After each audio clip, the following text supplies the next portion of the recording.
What? Sorry, I was What? just messing around. Nobody's listening to me. What did I tell you guys? It was here. King What? Thomas. What? Told you. Yeah. Anyway, let's get to the formalities. Good afternoon, good morning, good evening, ladies and gentlemen, wherever you are, whatever time it is for you right now. Just know that you are locked in on the Raptors Freak and to the point, collaborating for the 2025 NBA Finals. Just for you guys out there, you guys, for to the point, you guys know what it is. Find us Apple, Amazon, Spotify, Instagram, Facebook, Twitter, TikTok. Thanks, Arturus. YouTube. Click subscribe, click like, and make sure you go check out my man right there, the Raptors Freak. Would you like to introduce yourself, my friend? Good evening to the Point family, Raptors Freak family. What's up?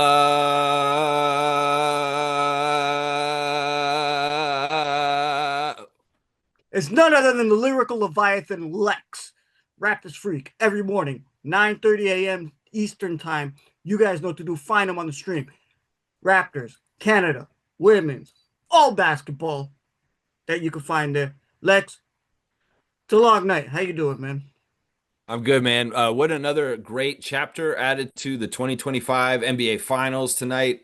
Game six was a thriller. It came as advertised. And Thriller? in some ways, listen, it was a rout, but listen, the intrigue is that the series continues and there will be a game seven.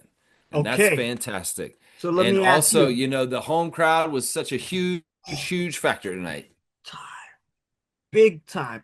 So let me ask you the overview from what you witnessed from game six itself, just to encapsulate it. What did Yes. you see from there, from the way the teams played against each other, in in the in order the for it to be in a the rout? beginning of the game, the Pacers were horrible because they were not giving the ball to Pascal Siakam, and they didn't score for the first 4 minutes of game, and then they finally gave the ball to Siakam, and he scored, and it was like 8 minutes on the clock at that point. I was like, holy crap! It's like, hello, get the ball to Siakam. Even Doris Burke's calling y'all out on this. The Pacers do the best when they get in the game when they get to Siakam, but in some ways it didn't matter. And it's just that, the Pacers fed off the home crowd, which came Yep. correct. Standing and doing the defense chants really does work. I'm telling you right now. And, but the Thunder started okay, but they did a really good job getting to loose balls, going after everything. The Pacers played like the epitome of what dog mentality is The tonight. hustle was there. Yes, yes. And the important ingredient was that guy did show up and play, and he contributed. And even if he didn't play the whole entire game, he was successful in coming back and doing enough to do this. And the luxury of having a route and sit him for almost basically the whole The whole second fourth half. quarter. Yeah. Yeah. And honestly, that's going to come in really handy for Saturday. More rest, more time. But he played really well in some ways. Hit some big shots, Tyrese Halliburton, and it was a very. I thought it was a very entertaining game because OKC is a dangerous juggernaut this whole entire season, and there's not many quarters where they don't score 20 points. So in that case, you got to look at just the defensive ability of the Pacers to stymie them with and the energy of the building to slow them down so that they can't get on any cylinders going. I Yeah. mean, this is I thought that's the recipe right there. I thought the overview, what I saw from a coach standpoint with this game was I would be pretty frustrated if I was Dagno, whatever his name is, right? I I'd be feel like pretty he's frustrated. fumbling.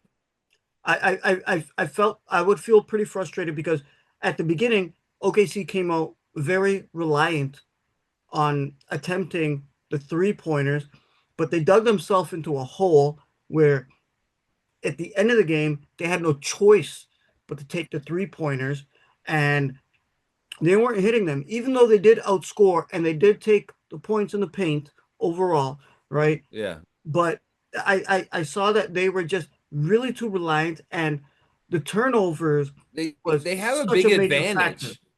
And this is where Dagnall's fumbled this series the most is because they've had a big advantage in this series. And when have they actually used it a lot to dominate the Pacers? They have not. They had Yeah, they not been became able to, and maybe, stagnant. I- yeah, When I was watching the ball movement on either side, I saw Indiana was just extremely unselfish. All yeah, right. But OKC was just like one pass, shoot, one yeah. pass, shoot. Instead of like separating and getting the ball or trying to get to the rim, trying to Yeah. get free throws, right? That's very frustrating as a coach. I will tell you that much. I would bench my players, right? And I will ream them out in the locker room, right? Mhm. While I'm having a beer, I might throw it at them. Okay. I'm just saying, from what I saw, if I was on his part of the bench, I would be extremely upset. So that my overview was Rick Carlisle, as old as he is, like a dinosaur. Maybe he's going to make an appearance in Jurassic Park next month. But as old as he is, he's teaching his team how to hustle, how to drive, how to take advantage of the threes when they can. You know, pass the ball more, play unselfish, right? And I saw that from a lot of the players. I want to get into the players right now with you, Lex, because, ladies and gentlemen, when the Raptors win, Lex has a top five Raptors players. When the Raptors lose, Lex has a top three. Lex, how many players do you see that were at the top today? I'll agree with you or disagree with you, but go on. Well, for the Pacers, I'll do a top five. I mean, I think that first and foremost, Obi Toppin was huge in this game. He had a lot of threes. He would bring in energy and confidence I agree. that in some ways he really filled that like right off the bat, and he shot really well, and he was just a presence. So Obi with the 20 points, number one star. McConnell obviously was just he's been sensational. Obviously, honestly, these two guys have been the unsung total carrying the Pacers in some ways with Siakam. Those three totally have been doing most of the consistency for Indiana. And McConnell's amazing. Like he's so interesting to watch spinning around with his shots and He's shooting like the over Energizer guys that Bunny. are way taller than him. And it's such a Rudy vibe in some ways, but it's also like, I just love this shit, and it's like it's so built for Indiana, right? The guy looks like he was on the movie with Gene Hackman, bro. Like he looks like one of the guys that came in from like the Hickory High School or whatever. And like the Dennis Hopper, he's like, "Dad, go home," is what he's thinking. And it's just too much. His dad's always seen in the crowd with a beer in his hand anyway. But Yeah, you but see him TJ take that McConnell's two awesome, sips man. real quick. So much respect for TJ McConnell as far as his game and what he's doing out there on the court, man. Holy cow. Hold on. Right after they showed that on camera, where his dad took like three quick sips, they showed Rick Yeah. Carlisle take a quick sip and put it back. Yeah. That's funny. Of course, my dude Siakam is my third star, man, because like, listen, he's a presence in all kinds of ways. I love that he's getting shine for his defense in this NBA Finals It's about time he because, got some that is recognition. something he's always had that. And it sucks that these guys have to leave to get the acclaim that they are deserving of, and they've been building towards, and they should have got it sooner. But man, it's so nice to finally see that recognition too. And man, Siakam had some really cool stuff. Like that dunk that he got from Halliburton was nasty. That was really nasty. And he had some big shots. There were some buzzer beaters in this game for the Pacers, which were hilarious. Siakam had one at one point, and Ben Shepherd had that one too, which was crazy, man. And then the But one at the I end of the also half. like Nebhard. Nebhard played Yep. pretty sneaky and well tonight. He had a lot of. He was a big. Nebhard in some ways is like the leader of the defense sometimes, especially since he's got to guard SGA. So he's so important for their defense, and he was playing really smart tonight. So that's I'm your really fourth. proud of the kid from Aurora. Yeah. Yeah, I'm really proud of the kid from Aurora. He is representing Canada really, really well right now. And then my last star is going to be Halliburton because you know what? He took the pressure And and he he wasn't showed supposed to up play. and he got out there, he played, and you know what? He, much like Toppin, had some big jump start threes that really helped the momentum for Carlisle and the Pacers And and doing what that they no look needed to pass do. to Yeah, Siakam? yeah, that was sweet. Yeah, he had his moments and like he looked good and healthy, which is the most important thing because in some ways it's like you got want to feel like your superstar guy's strength has strong is strong right now. And so it's going to be a really interesting game on Sunday. Really, really interesting Did game. you do you have any stars for I'm gonna agree with you 100% when it came to Yeah, yeah, Indiana in that OKC. order, but do you have any stars for OKC? Because I was looking outside and it was just dark. I didn't see Yeah. nothing shining. I got none. Well, I would say this, like, Jalen Williams has been having a fantastic finals, and He's he been had a really good game consistent. last game. He's But been they, you know what? This is consistent. the thing. Carlisle and them adjusted with him, and Yep. he did not do as well. He was trying to get good shots. And, man, he's such a tough cover, man. He's such a tough cover. I give him some respect. I mean, SGA didn't have his best game. He had like 8 turnovers, which was pretty bad.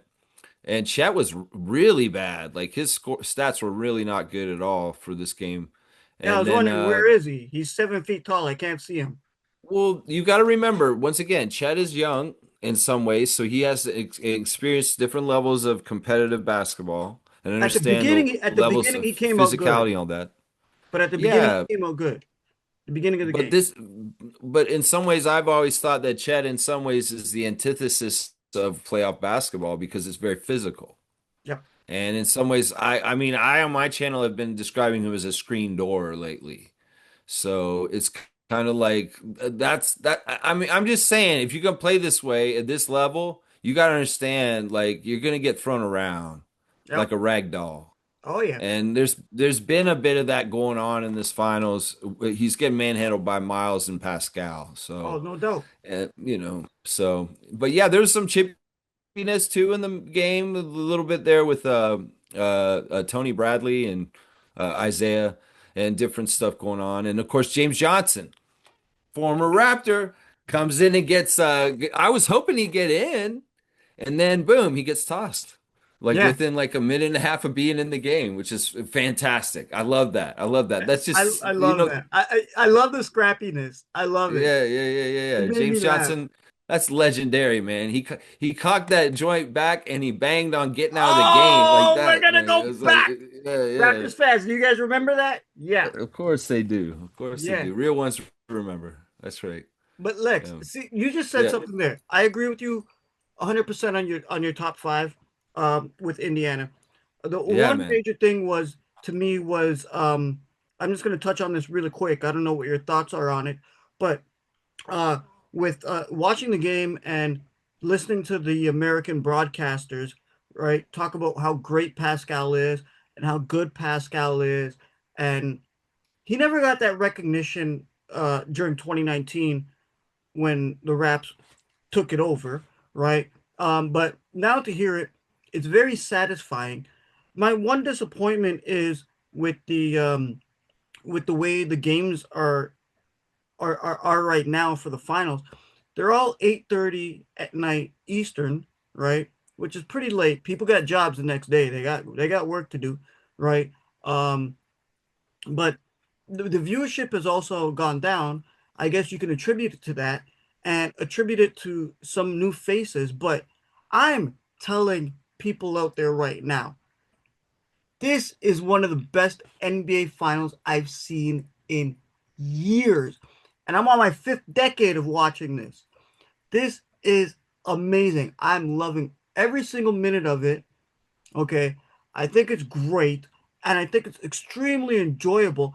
And people should turn back and get away from that this superstar, that superstar, this superstar, that superstar. No, let's Yeah. just watch real basketball and real players playing it. Yeah. What are your thoughts on that, Lex? Basketball is a team sport. There's 5 people Damn on a right. team.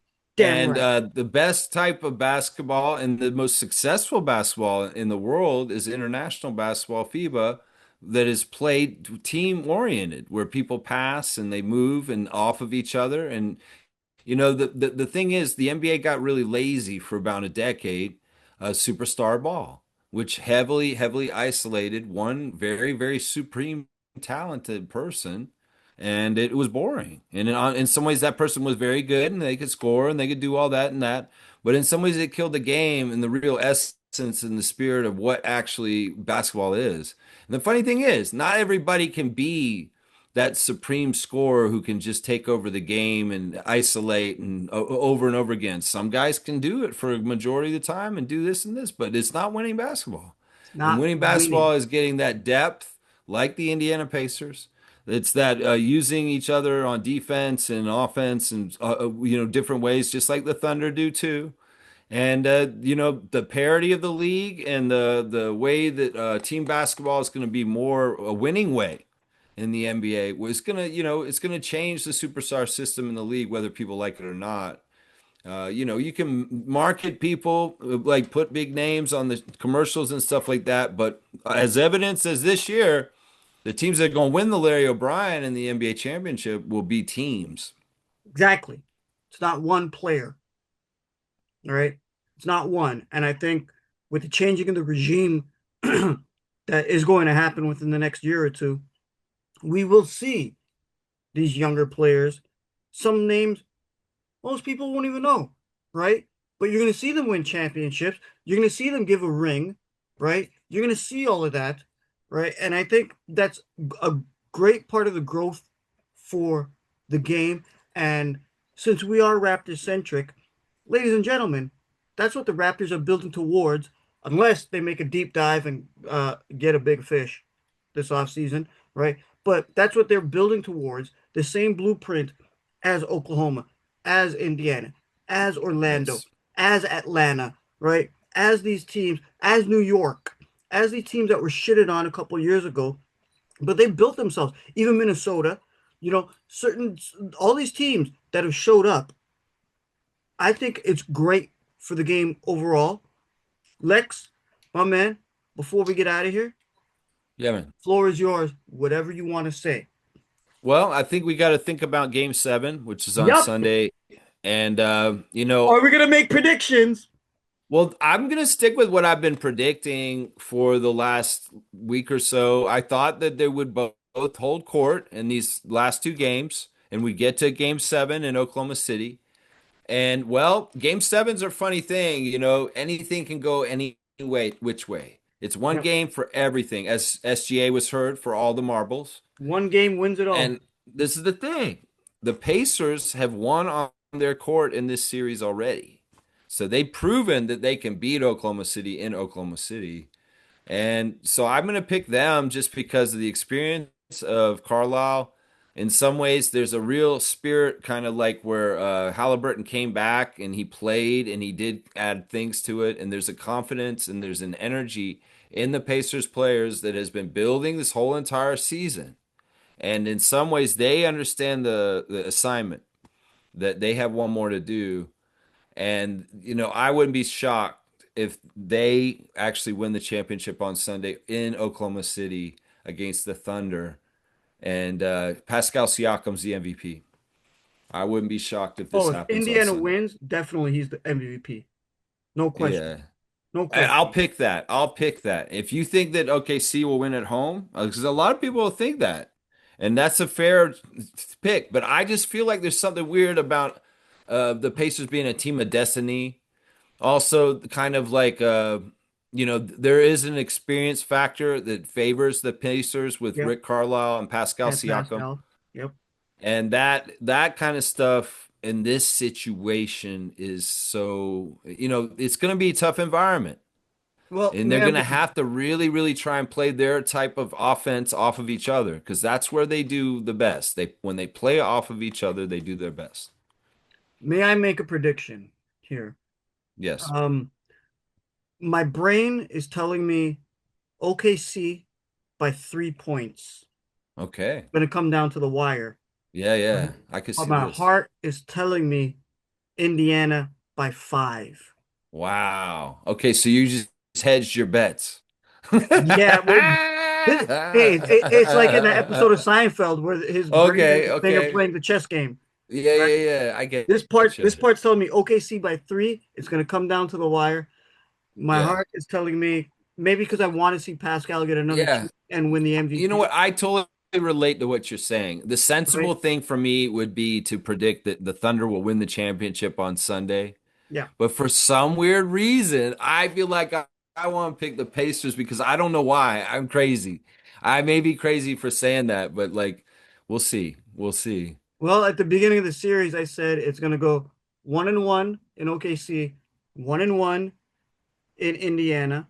I got those Yeah. backwards, but I said OKC game five, Indiana game six, guaranteed. OKC in game seven. Yeah. Said that at the Yeah. beginning. I made one of Yeah. my friends like $2,000 off of it. Like, Yeah, yeah, you were saying that in the other show. yeah, But yeah, listen, this is the thing. I would say that this is more even in this game seven, partially yes, because this was a rout tonight. yes, and it's And there's exciting a to little bit see of it. that. But SGA is the kind of guy that he's gonna be like he's got to get eye of the tiger. In some ways, this will be really exciting because it really will be like Halliburton has the opportunity to be a huge Siakam. Hopefully, he can have a huge game and be the MVP. But SGA is going to be thinking all about that at the same time. So this is an epic battle. And honestly, if I was the NBA, either way, you're going to have a great stories told. Yeah, Because if exactly. the Pacers win, this is really kind of a crazy, like old school, like basketball underdog story. A lot of New York Seriously. Knicks fans are going to be mad. Sorry for Oh man. The Pacers have some haters for sure. I'm not one of them. I'm really happy for them, and I'll be proud if they win it on Sunday. I'll be very proud for the Thunder too, because I have no serious malice towards them either. Well, Lex, is that all you got to say, man? Because we got to get out of here. Yeah, yeah, man, let's get out of here. I just say this has been a very entertaining, fun finals, and I hope that, like you said, as the young generation takes over more and more in the NBA, and the changes in the NBA structure with Adam Silver's leadership, that we'll have this kind of entertaining basketball continuing because this is the real deal, compete kind of real stuff. And that's what this is what basketball fans wanted for a while, for a couple years now. And we finally got it back. And that's why it feels so good to see it again. Well, So, you know what, Lex, it's been more entertaining than the finals? Staying what's up at that? night and filming this with you, my man. Hey, I appreciated that, Brian. I want to say a big shout out to the producer Arturas My holding it man. down for us over in Lithuania. Vulcan. That's right, man. Right? So, Lex, I'm going to sign us out. Ladies and gentlemen, on behalf of myself, the king from To The Point, okay, and my man, the lyrical Leviathan, the Raptors freak, find him, like I said, you better not miss out.